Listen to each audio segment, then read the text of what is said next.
सामुता YouTube channel पर आप सभी का स्वागत है। डॉक्टर भीमराव अंबेडकर द्वारा लिखित रचना हिंदू धर्म की पहेलियाँ।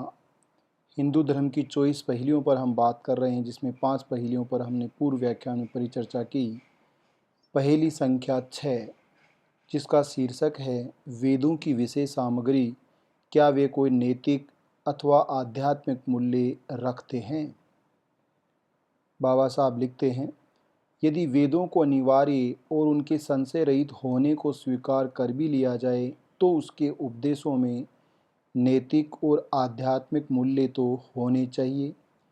केवल इसलिए कि जैमिनी ने सही बताया है, हम कचरे के ढेर को अनिवार्य और दोष रहित नहीं मान सकते। वेदों में कोई भी नैतिक अथवा आध्यात्मिक सामग्री है भी या नहीं। प्रत्येक हिंदू जो वेद को संशय रहित मानता है, इस प्रश्न पर उसे विचार करने के लिए बाध्य होना चाहिए। बाबा साहब लिखते हैं, ये कहा जा सकता है कि हिंदुओं की धार्मिक पुस्तकों के प्रति मैंने वह आदर प्रकट नहीं किया जो धार्मिक पुस्तकों के प्रति होना चाहिए। धार्मिक पुस्तकों के प्रति श्रद्धा कराई नहीं जा सकती। यह श्रद्धा तो सामाजिक स्थितियों से स्वयं उत्पन्न होती है अथवा हटती है। धर्म ग्रंथों के प्रति ब्राह्मणों की श्रद्धा होना स्वाभाविक है, परंतु गैर ब्राह्मणों के लिए यह अस्वाभाविक है। यह भेदभाव सरलता से समझा जा सकता है। आधुनिक लेखकों के विचार इस बात को स्वीकार नहीं करते कि वेदों का कोई आध्यात्मिक अथवा नैतिक मूल्य है। प्रोफेसर मयूर के विचारों का संदर्भ लेते हैं। वेद इस पूरी रचना का स्वरूप और इनसे प्राप्त प्रमाणों के अनुसार जिन परिस्थितियों में ये रचे गए, उनसे पता चलता है कि प्राचीन कवियों के द्वारा गाई गई ये रचना उन व्यक्तियों की व्यक्तिगत आकांक्षाओं, अभिलाषाओं और भावनाओं का सहज वर्णन मात्र है, जिन्हें उनके समक्ष दोहराया गया था।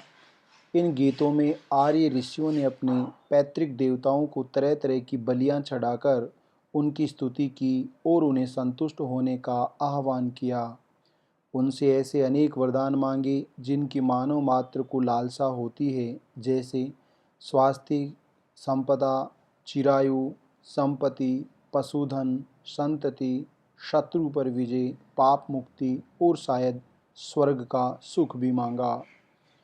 निसंदेह ये आपत्ति की जा सकती है कि सभी विदेशी विद्वान पूर्वाग्रहग्रस्त हैं, इसलिए उनके मत स्वीकार नहीं किए जा सकते। हम पूर्णतः विदेशियों का सहारा नहीं लेते, इस देश में भी उनके समान विचारधारा वाले विद्वान उपलब्ध हैं। इनमें सबसे सशक्त उदाहरण चावार्क का है। चावार्क ने वेदों के विरुद्ध जो तर्क दिए हैं, उन तर्कों का खंडन किया गया है। प्राचीन साहित्य में चावार्क का उल्लेख उनकी भर्त्सना के संदर्भ में किया गया है। यदि आपको इस पर आपत्ति है कि यदि परलोक में सुख जैसा कुछ नहीं है, तो बुद्धिमान अग्निहोत्र क्यों करें, बलि क्यों दें, जिन पर बाहरी खर्चा होता है और थकान होती है।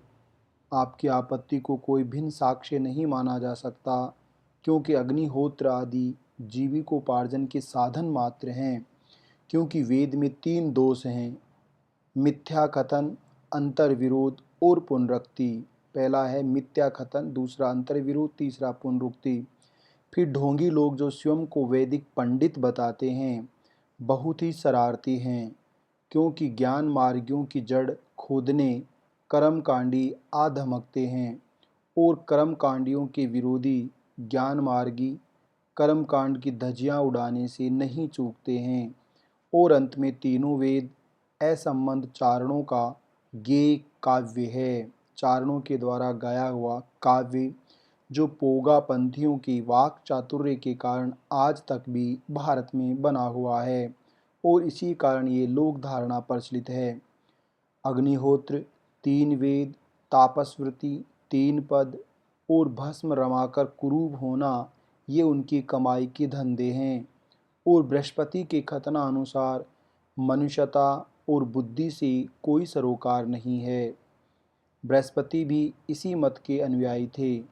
चावार की अपेक्षा बृहस्पति वेदों के विरुद्ध अधिक कठोर एवं उग्र थे। जैसा कि माधवाचार्य ने उद्धत किया है। बृहस्पति का तर्क है, स्वर्ग की कोई सत्ता नहीं है, मोक्ष कुछ भी नहीं है, पुनर्जन्म होता है, न चार जातियों का कोई कर्म आदि प्रभाव डालते हैं।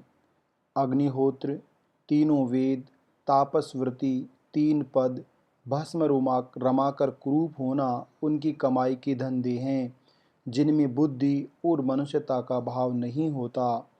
ज्योतिस्तोम संस्कार में यदि कोई जीव काट दिया जाता है और यदि वह सीधे स्वर्गगामी होता है, तो बलिदाता अपने पिता की बलि क्यों नहीं दे देता। यदि श्राद्ध से मरी हुई आत्माएं संतुष्ट होती हैं, तो इहलोक में भी जब कोई यात्रा आरंभ करता है तो यात्रा के प्रबंध करना व्यर्थ है। यदि श्राद्ध से परलोक में संतुष्टि होती है, तो इहलोक में उन्हें भोजन क्यों नहीं दिया जाता, जो स्वर्ग से विमान आने की प्रतीक्षा में बैठे हुए हैं। जब तक जीवन है तो सुख से क्यों नहीं रहे, क्यों न उधार लेकर भी घी पिए। यदि मरने के बाद देह भस्म बन जाती है तो वापस कैसे आ सकती है। देह त्याग के पश्चात कोई यदि परलोक चला जाता है तो वह अपने परिजन के मोह में फंसकर लौट क्यों नहीं आता। इस प्रकार ये सब कमाई के धंधे जो ब्राह्मणों ने बना रखे हैं, ये सभी संस्कार मर्तकों के लिए हैं, अन्यत्र कोई फल नहीं मिलता। तीन वेदों के सृष्टा विदूषक लाल बुझक्कड़ और दुरात्मा हैं। पंडितों, झारपड़ी, तुरपड़ी के सर्वविदित सूत्र और देवी के लिए प्रोक्ष पूजा सभी अश्वमेघ की प्रशंसा में हैं। इनका अन्वेषण लाल बुझकड़ों ने किया और इसी कारण पुरोहितों को विभिन्न प्रकार से चढ़ावा दिया जाता है, जबकि इसी प्रकार निशाचरों ने मांस भक्षण की प्रशंसा की है। यदि चावार्क और बृहस्पति के मत अमान्य हैं तो अन्य अनेक साक्ष्य विद्यमान हैं। ये साक्ष्य हैं न्याय वैशेषिक, पूर्व और उत्तर मीमांसा दर्शन शास्त्रों के। यह स्पष्ट है कि कुटिल लेखकों ने इन दर्शन शास्त्रों पर एक तरफा पाठ्य पुस्तकें लिखी। उन्होंने वेदों की प्रामाणिकता का औचित्य बताने से पहले इस बात का पूरा षड्यंत्र रचा कि वेदों की सत्ता को चुनौती देने वाले उनके विरोधियों का मत उनकी पाठ्य पुस्तकों के पास भी फटकना नहीं चाहिए। इस तथ्य से हम दो बातें प्रमाणित कर सकते हैं। नंबर एक ऐसी विचारधारा थी जो वेदों को प्रामाणिक ग्रंथ स्वीकार करने के विरुद्ध थी।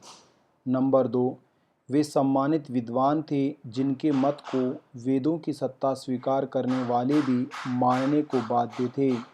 मैं न्याय मीमांसा और पूर्व मीमांसा में विमत उद्धत करता हूँ। न्याय दर्शन के प्रणेता गौतम वेदों की प्रामाणिकता के पक्षधर थे। उन्होंने सूत्र 57 में अपने विरोधियों के तर्क का सारांश दिया है, जो कि निम्न प्रकार है। वेद प्रमाण नहीं है क्योंकि इनमें मिथ्यावाद, आत्मविरोध और पुनरुक्ति दोष है। मौखिक साक्ष्य जो प्रत्यक्ष साक्ष्यों से भिन्न हैं कि वेद प्रमाण नहीं है, क्योंकि उसमें मिथ्यापन, झूठ आदि के दोष हैं। इन दोषों के संदर्भ में मिथ्यावाद इस तथ्य से प्रमाणित है कि कई बार हम पाते हैं कि पुत्रेष्टि के लिए दी गई बलि फलदायी नहीं होती, और इसी प्रकार अंतर्विरोध प्रकट है कि पूर्व और प्रवर्ती घोषणाओं में भिन्नता है। इस प्रकार वेद कहता है कि वह तब यज्ञ करता है जब सूर्योदय होता है, वह सूर्योदय से पूर्व यज्ञ करता है, वह तब यज्ञ करता है जब श्यान उसका चढ़ावा लेकर भाग जाता है, और दोनों ही बलिदाता का चढ़ावा उठाकर ले जाते हैं। फिर शब्दों के बीच अंतर विरोध है, जिनमें बलि की प्रेरणा है और उसकी निंदा भी है, जिसके घातक परिणाम होते हैं। तब पुनरुक्ति के कारण वे प्रमाण नहीं हैं, क्योंकि जो पहले कहा गया है उसकी तीसरी बार आवृत्ति होती है। अंत में भी पहली बात दोहराई जाती है, क्योंकि आदि अंत के समान है, और शब्दों की तीसरी आवृत्ति है। ये वाक्य पुनरुक्ति है, क्योंकि इस वाक्य विशेष में इन उदाहरणों के अनुसार एक सा कथन होने के कारण और ये सब रचनाएं एक व्यक्ति की हैं, इसलिए समान प्रकृति की हैं और इनमें कोई प्रामाणिकता नहीं है। जैमिनी का देखें संदर्भ पूर्व मीमांसा के सूत्र 28 और 32। सूत्र 28 कहता है, यह भी आपत्ति की गई है कि वेद सनातन नहीं हो सकते क्योंकि हम पाते हैं कि उनमें ऐसे व्यक्तियों का उल्लेख है जो सनातन नहीं हैं बल्कि जन्म और मृत्यु के पात्र हैं। इस प्रकार वेद में कहा गया है, बाबरा प्रवाहनी की इच्छा है, कुशरविंदा उदालकी की इच्छा है। इसलिए वेद के संदर्भित वाक्यों में इन व्यक्तियों के जन्म पूर्व उल्लेख संभव नहीं है। ये स्पष्ट है कि वाक्य आरंभिक हैं, इस प्रकार सनातन नहीं हैं। ये प्रमाणित है कि ये मानव कृतियाँ हैं। सूत्र 32 कहता है, ये प्रश्न किया गया कि वेद कर्तव्यों का साक्ष्य कैसे हो सकते हैं जबकि उनमें ऐसी असंगत और अनर्गल बातें भरी पड़ी हैं, जैसे कंबल और खड़ाऊ पहने एक बूढ़ा द्वार पर खड़ा है और आशीष गीत गा रहा है। समर्पण को तत्पर एक ब्राह्मणी कहती है, हे राजन बता, प्रतिपदा के दिन संभोग के क्या अर्थ हैं, अथवा ये गौवों ने इस बलि पर उत्सव मनाया। निरुक्त के लेखक यास्क ने भी ये मत प्रकट किया और कहा, पूर्वोक्त खंड में 4 प्रकार की ऋचाएँ हैं जो देवता की अनुपस्थिति में संबोधित हैं, जिसमें उसको समक्ष जानकर संबोधन किया गया है, जिनमें आराधक को उपस्थित और आराध्य को अनुपस्थित माना गया, ये अत्यधिक है, जबकि जो स्वागत है ये त्यत्र तत्र हैं। ऐसा भी हुआ है कि देवता की प्रशंसा बिना वरदान की कामना की गई है, जैसे कि मंत्र, मैं इंद्र के सूर्य का वर्णन करता हूँ। फिर बिना स्तुति किए वरदान की कामना की, मैं अपने चक्षुओं से अच्छा देखूं, मेरा मुख कांतिमान हो, कानों से भली बातें सुनूं। ऐसा अथर्ववेद, यजुर्वेद और बलि सूत्रों में बार बार कहा गया है। फिर इसमें हम शपथ और शाप की भी बात देखते हैं, यदि मैं यातुधानी हूँ तो आज मैं मर जाऊँ। फिर हम पाते हैं कि कुछ विशिष्ट परिस्थितियों को दर्शाने वाले मंत्र, सत्य मृत्यु नहीं थी न मृत्यु आदि कुछ स्थितियों में विलाप भी लक्षित है। रूपदान देवता लुप्त हो जाएगा और कभी नहीं लौटेगा, कहीं लांछन और कहीं प्रशंसा भी है। वह व्यक्ति जो अकेला खाता है, अकेला पाप कर्म करता है। ऐसे ही धूत के विषय मंत्र हैं। धूत क्रीड़ा की निंदा की गई और कृषि कार्य की प्रशंसा। इस प्रकार जिन उद्देश्यों से ऋचाओं की सृष्टि हुई, ये विविध प्रकार के हैं। यास्क के शब्दों में प्रत्येक मंत्र किसी देवता के लिए रचा गया है, जिससे ऋषि का उद्देश्य इच्छा पूर्ति का है, वह उसे ही संबोधित करता है। यदि वह प्रमाणित करने के लिए इतना भी पर्याप्त नहीं है कि वेदों में कोई नैतिक मूल्य, आध्यात्मिक मूल्य नहीं है, तो अन्य साक्ष्य प्रस्तुत किए जा सकते हैं। जहाँ तक नैतिकता का प्रश्न है, ऋग्वेद में प्राय कुछ है ही नहीं, न ऋग्वेद नैतिकता का आदर्श प्रस्तुत करता है। इस संबंध में 3 उदाहरण हैं। पहला यम यमी संवाद है, जो भाई बहन थे। यमी कहती है, मैं अपने मित्र यम को मित्रता के लिए निमंत्रित करती हूँ। विशाल रेगिस्तान और महासागरों को पार करती हुई आई हूँ। इस निर्जन भूमि पर तुम्हारी संतान जन्म दे, जो तुम्हारे जैसे पिता के महान गुणों से संपन्न हो। यम कहता है, तुम्हारा मित्र ऐसी मित्रता की इच्छा नहीं रखता। एक ही मूल के होते हुए भी तुम्हारी प्रकृति दूसरे प्रकार की है। महान प्रजापति के बहादुर पुत्रों का स्वर्ग पर अधिकार है और वे हमें देख रहे हैं।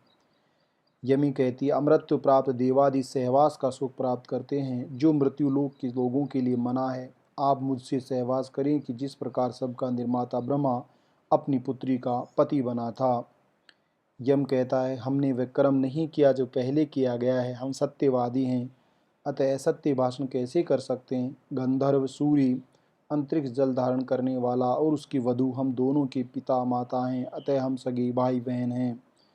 यमी कहती है, परम पिता प्रजापति ने हमें गर्भ में ही पति पत्नी बना दिया। उसके कार्य में कोई बाधक नहीं। पृथ्वी और आकाश भी हमारे संबंध से परिचित हैं।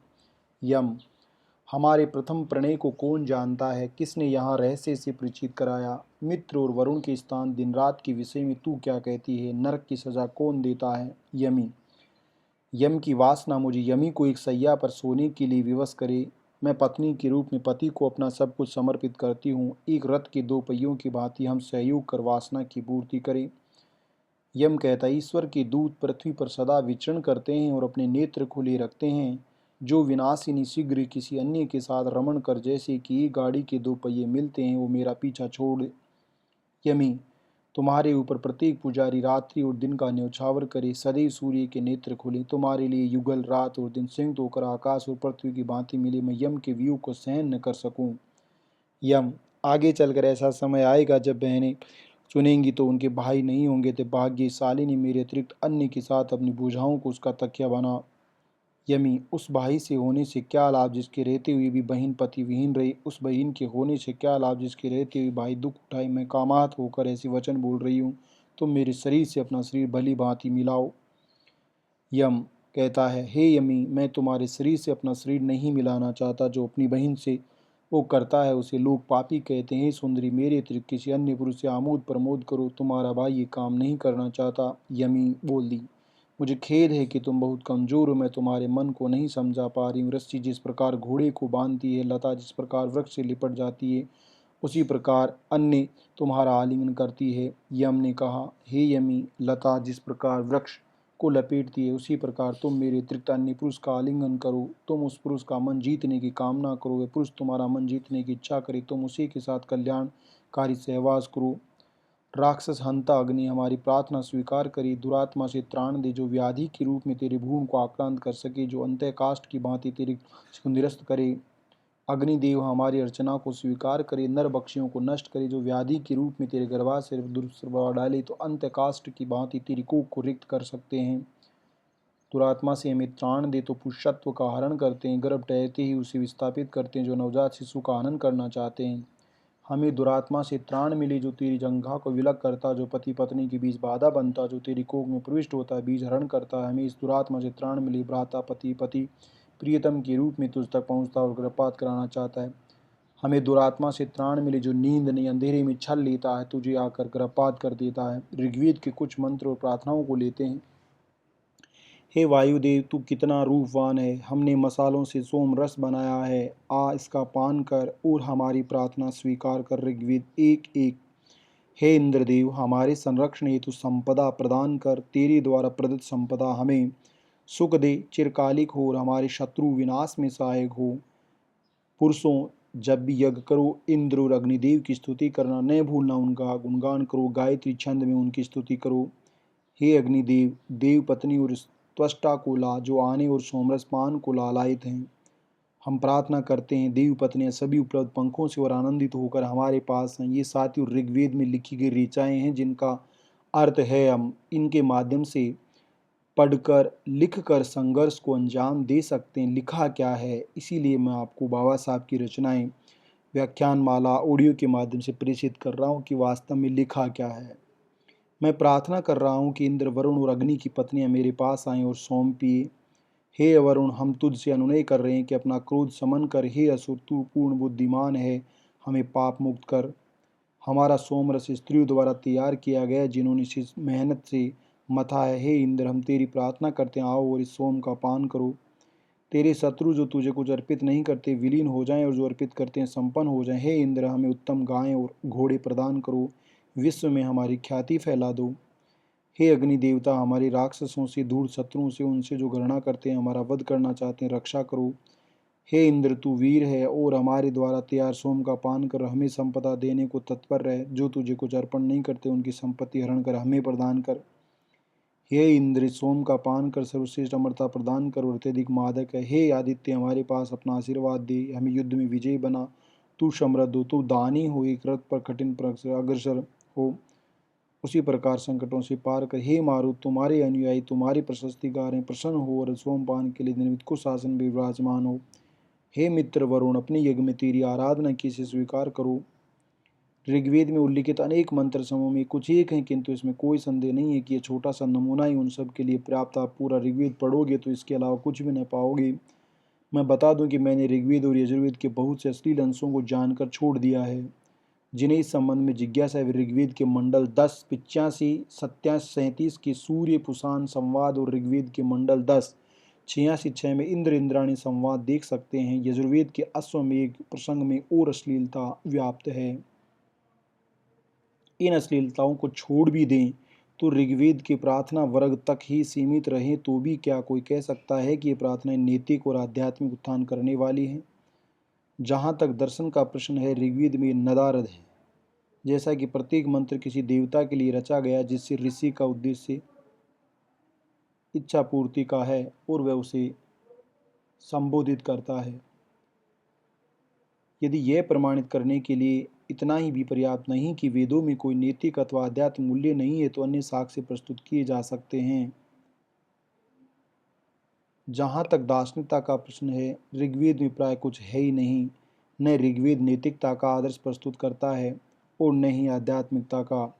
प्रोफेसर विल्सन का कहना है कि ऋग्वेद में जो वृहत्तम है बहुत कम सैद्धांतिक अथवा दार्शनिक प्रसंग आए हैं। इसमें विभिन्न विचारधाराओं के प्रवृत्ति अंतर्बोध संबंधी कल्पनाओं का अभाव है। पुनर्जन्म सिद्धांत की ओर कोई संकेत नहीं है, न ही सृष्टि चक्र का कोई संदर्भ है। वेद आर्यों के सामाजिक जीवन के दिग्दर्शन का एक लाभकारी सूचना स्रोत है। ये आदिम जीवन की प्रतिछायाएं जिनमें जिज्ञासा अधिक है, भविष्य की कल्पना नहीं है, इनमें दुराचार अधिक है, गुण मुट्ठी भर मात्र हैं। अब हम अथर्ववेद पर आते हैं। इसकी विषय वस्तु को निरख परख सकते हैं। व्याधि हरण और भेषज ज्ञानी, यहाँ पर बीमारियों के निदान और उसके संदर्भ में रोधी तंत्र और तंत्र मंत्र विद्या और कर्म कांड का जिक्र किया गया है। इसमें बुखार, रोधी तंत्र, तापमान, सिरोपीड़ा, पांडु रोग, हलस रोधी, कास, देह रोग, देह से अतिस्राव, मलबंध, मूत्रबंध, रुद्र, जलोदर, हृदय रोग, सूर्य अनोने, क्षेत्रीय वंशानुगत, कुष्ठ रोग, काले पौधे, कंठमाला, रसोली, ईर्ष्या, अग्निदेव, गीरवा, कंधे की कंठमाला, अस्थि खंडन, घावों के उपचार, काली मिर्च, रक्तस्राव रोकने का तंत्र, पशुओं में कर्मरोधी तंत्र, बालकों का तंत्र, विषरोधी तंत्र, विषरोधी तंत्र, चींटियाँ, सर्प विषरोधी तंत्र, सर्प, बिच्छू, सरीसृप, कीट, नेत्र शोधी तंत्र, बाल बढ़ाने के तंत्र, पुषत्व तंत्र, उन्मादाहारी तंत्र, अग्रश्रेणी तंत्र, पिशाच के अधीन व्याधि, 10 प्रकार के काष्ठ तंत्र, पिशाच रोधी तंत्र, पिशाच भगाने वाले तंत्र, गंगीदा द्वारा तैयार ताबीज, व्याधि ताबीज, वरम वृक्ष का ताबीज, गुग्गल, जो उज्जल, रोगाहारी, जड़ी बूटियाँ, आरोग्य, दीर्घायु होने के तंत्र, स्वास्थ्य, दीर्घायु की प्रार्थना, जादूगरों, पिशाचों को अभिशाप, पिशाचों को रोकने के तंत्र, राक्षसों के विरुद्ध तंत्र, पुरुषों पशुओं गृहस्थी की पिशाचनियाँ, विषखंडकारी, जुल्म, अपमार्ग पौधे, जादूगर, राक्षस, पाप कर्म, संरक्षण, वरुण वृक्ष ताबीज, शुभ कार्य में विघ्नकारी पौधे, सांप, अश्वगंधा, द्रुम, स्त्री कर्मणे, पति प्राप्ति हेतु पत्नी प्राप्ति हेतु दंपति आशीर्वाद, नवविवाहित प्रणय तंत्र, दुल्हा दुल्हे का उच्चारण, गर्भधारण हेतु ताबीज, पुत्र प्राप्ति हेतु ताबीज, पुत्री प्राप्ति हेतु ताबीज, स्त्री का बंध्या करना, झाड़ फूंक करना, गर्भपात रोधी तंत्र, किसी स्त्री का प्रेम पाना, स्त्री का प्रणय तंत्र, किसी को वश में करना, कामुक आकर्षण करना, किसी स्त्री को वश में करना, स्त्री की वासना उद्दीप्त करना, गुप्त मिलन, आवारा स्त्री की वापसी, ईर्ष्या रोधी, झाड़ फूंक, शपथनी तंत्र, कामुकता रोधी तंत्र, पिशाच वृत्ति समन, दुष्ट ग्रह, राजकार्य संबंधी, राज्याभिषेक, पद प्रार्थना, निर्वाचन, राजा का चुनाव, राजा श्रेष्ठता, इहलोक परलोक, ऐश्वर्य, युद्ध तंत्र, बाण घाव रोधी तंत्र, शत्रु भ्रमित तंत्र, राजा पक्ष तंत्र, युद्ध सहायता तंत्र, युद्धनाद मंत्र, सभा, विरोध निवारण, संघर्ष, रक्तपात, गृहस्थी, कृषि, पशु, धन, व्याप्त, धूत, गृह निर्माणपन, प्रार्थना, अनरोपण, प्रार्थना, कृषि नाशी, कीट, झाड़ फूंक, बिजली गिरने से प्रार्थना, पशुधन समृद्धि की प्रार्थना, गाय के बछड़े की प्राप्ति, जुड़वा बछड़ों के लिए मंत्र, चप्पल घोड़े के लिए मंत्र, नदी से नहर के लिए मंत्र, अग्नि के लिए मंत्र, व्यापारी प्रार्थना, भटके हुए बछड़ों की प्रार्थना, घरों से सरीसृप पेड़ू भगाना, खोई संपत्ति प्राप्त करना, मानसिक उत्पाद, दुराचार, बलि में शुद्धि, पाप कर्म, ज्येष्ठ भ्राता पाप क्रम, पाप मुक्ति, सुरकलोक, नरकलोक, अशुभ पक्षी, दुस्वप्न, दुर्गुण। इस प्रकार देखा जाए अथर्ववेद मादक जादू टोने, इंद्रजाल, जड़ी बूटियों की विद्या, इसमें चौथा ही भाग जादू टोनों का और इंद्रजाल से युक्त है। किंतु ये सच नहीं है, केवल अथर्ववेद में ही जादू टोना और इंद्रजाल की भरमार है। ऋग्वेद भी इससे अछूता नहीं, इसमें भी काले जादू टोने इंद्रजाल संबंधी अनेक मंत्र हैं। जैसे सूक्त 17वां 145, इसमें मौत से छुटकारा, ऋषि इंद्राणी, सपत्नी, तमाम तरह के जादू टोने और दूसरों को बस में करने तमाम तरह के मंत्रों का यहाँ सूक्त 155 इसका उदाहरण है, जिसमें साफ साफ लिखा हुआ है। सूक्त 12वां इसका उदाहरण है। जिसमें तमाम तरह के कर्मकांड, तंत्र मंत्र, रोधी बात की गई। और क्या चाहिए, स्पष्ट होता है सब। आप कोई भी पढ़कर इन प्रमाणों को महसूस कर सकता है, साबित कर सकता है, प्रमाणों को जान सकता है। ब्राह्मणों ने इतनी दृढ़ता से उन पर पवित्रता का मुलम्मा चढ़ाकर उन्हें संशय रहित और दोष रहित क्यों घोषित किया, ये समझ से परे है। ये हमें पढ़ने पर ही मालूम होता है कि आखिरकार ऐसा क्यों किया गया है। Thank you so much.